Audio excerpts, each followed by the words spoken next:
Hello everybody, welcome back to the Rumour Mill. I hope you're all doing fantastically well. It is Connor, we're back here with another episode. Please make sure you're liking the video. Please make sure you're commenting. The engagement, the interaction over this last month has been absolutely extraordinary. So please get your thoughts in, always reading them. And as I say everybody, make sure you subscribe to the channel. There's loads of you who watch this show on your TV. Guys, open a YouTube account on your laptop, on your phone. It takes 5 or 6 minutes. It means you can comment more often. It means your comments rank higher as well because YouTube prefers that. Make sure you do that. I know there's a fair few of you watch it on your TV and don't have an account. Make sure you do that. Also, everybody, your Christmas bundle selling like hotcakes. Out and Acca, all right? Out and Acca, we've got your One Leeds merch on there as well. T-shirts, jumpers, make sure you check all that out. Football prizes have a new prize as of this week leading up to the Oxford game. Get involved, everybody. Hospitality, shirts, all this beautiful stuff. They've got about 27, 29 prizes, I think, this week. Make sure you check that out, everybody. Link in the description below. Without any further ado, let's get in to today's Leeds United news. So the first bit I wanted to speak about, everybody, is a player that I've known about for a while, a player that has been on the circuit for not that long. It is 19-year-old Amari Kellyman. Now, rumours are circulating that he will be leaving Chelsea, according to the BBC, in January. There's loads of rumours from the Chelsea side of things saying, look, he's not getting game time.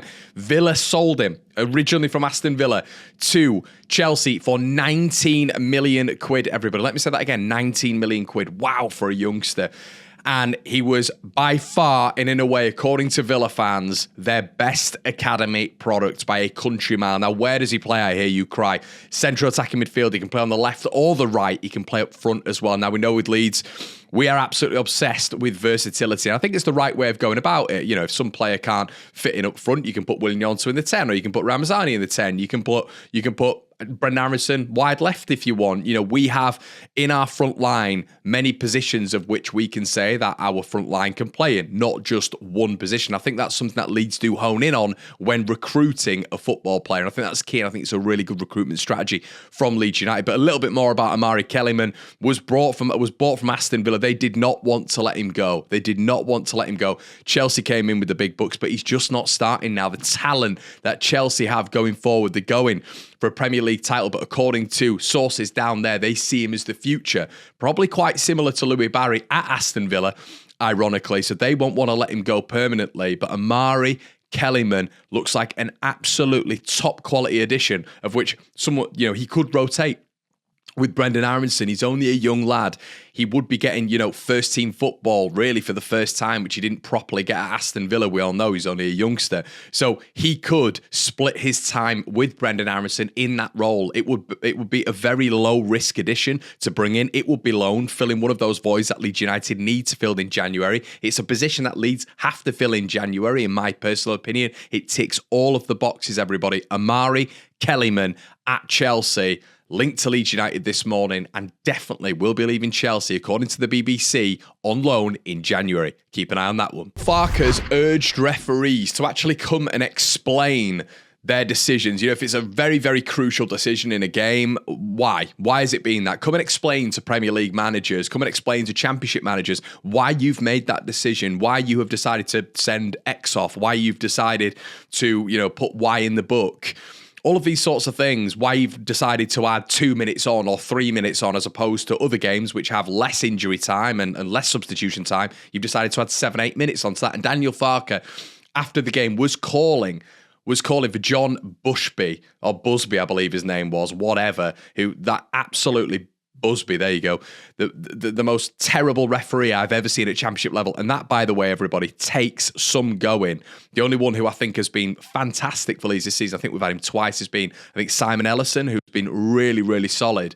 But Farke wasn't happy after the game, and former PGMOL chief Keith Hackett agrees with Farke and believes it's down to Howard Webb to visit managers and help build a relationship. He said a part of football is being able to seek guidance on decisions. That has been the case since we've had technical decisions. It's about how many times you approach the official. Farke doesn't strike me as someone who shouts his mouth off. He approaches in a reasonable manner, and sometimes fourth officials need to not overreact and get on with it. What I would suggest is Howard Webb should visit the manager along with the refereeing coach and talk through the basic problems. It's true, I mean, at the weekend, it was that bad You had my old man saying there's corruption going on, and he's not like that. He's not like that whatsoever. And I think we were all looking at that and thinking it's absolutely atrocious. It's so bad. Ben Whiteman putting in that tackle, which was arguably a red card, and he doesn't give him a second yellow card, Ben Whiteman. He's then laughing with Liam Lindsay.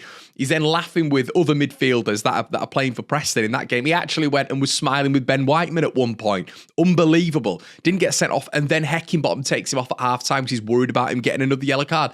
Absolutely ridiculous. And then the added time, outrageous, absolutely outrageous at the end of the game with all the stoppages and the injury minutes and the substitutions. Unbelievable. So this is a really good approach and a really good answer from Keith Hackett, who used to be the chief, obviously, of the PGMOL. I think it's really, really sort of progressive, him saying these sort of things and almost putting it on Howard Webb that they have to explain these decisions. They can't just get away with it. They can't just do it and then that's it. And then the managers get sanctions. What about the sanctions for referees? What about discussion? What about discourse? So we can actually build a working relationship here. Let me know what you guys think, but I thought that display at the weekend was abhorrently bad. And if that was you in your work or my workplace, we'd get strung up. You'd have to explain your decisions. And I think that's a really, really good move from Keith Hackett, saying that and almost putting it on Howard Webb. And Leeds United are apparently interested in Lincoln City's young striker, Jevan Makama. The forward only broke through to become a regular first-team fixture this season ahead of highly rated Sheffield Wednesday loanee Bailey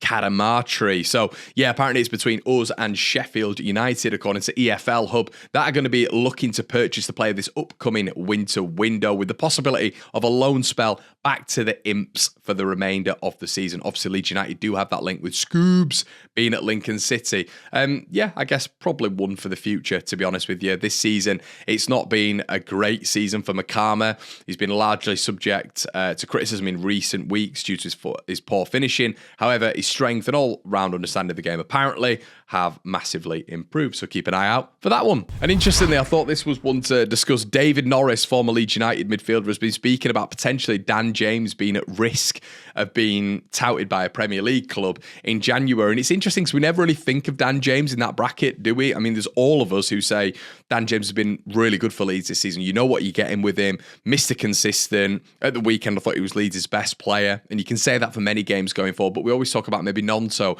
Ramazani, Tanaka, the players with these ceilings of which we think, oh, they're going to be snapped up potentially in January, but nobody ever mentions Dan James. Nobody ever mentions the Welsh winger.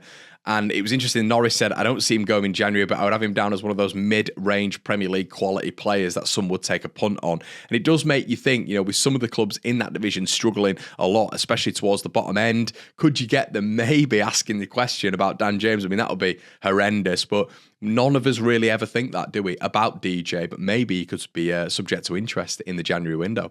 And something to consider as well, everybody, with the FA Cup coming up, the third round, of course, with teams playing whoever, Leeds playing Harrogate, of course. Apparently, VAR has been introduced or is going to be introduced in the fifth round of the competition. So get ready for that one, Leeds fans. I'm sure it'll be an interesting journey if we do actually break the FA Cup hoodoo. Everybody, just finally, once again, we've come back to this number 10, but according to La Nacion and a couple of publications near to Brighton, Julio Enciso will be looking to leave Brighton in January. He's going to be asking for a loan move. Once again, absolutely massive opportunity if Leeds can somehow get him through the door. What a player. That's been it, everybody. Make sure you're checking out all of the One Leeds bits. We've got bits on the Patreon. We've also got merchandise that is going to be released for free on the Patreon. I know I was announcing it a little bit earlier on, but for free, somebody's going to get an Altanaka hoodie. So you have to be part of the Patreon over then. You get bonus bits of being part of our fantastic WhatsApp group, which is thriving at this moment in time.